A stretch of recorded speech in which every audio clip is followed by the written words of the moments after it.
यही है अमन, यही है सुकून, यही है मोहब्बत, यही है पैगाम, यही है इस्लाम।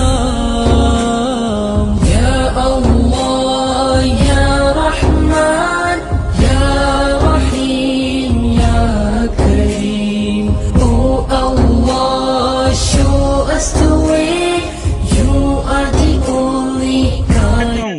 कि आप लोगों ने जो काम करके दिखाया है, कोरोना से जो टीम चली है और आज तक जो टीम मौजूद हिन वक्त ई दौर इहो आहे, असां सदाई ॾिठो आहे त क़बरुनि जे मथां त चादरूं चढ़ंदियूं रहंदियूं आहिनि, पर माण्हुनि जे अंग ढकण जे लाइ इंतिहा ढकते हुए, तो ये कोई आसान काम नहीं है।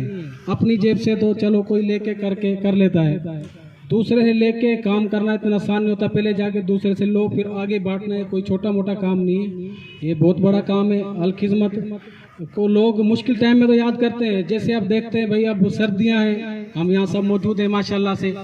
या कहीं कोरोना हो, देखो कोई भूखा ना रहे, अल खिदमत हर जगह खाना पहुँचाया, उस टाइम पे भी हमें अल खिदमत याद। जैसे अफ्तारी का सिलसिला हो, वहाँ पे भी अल खिदमत को हमने देखा।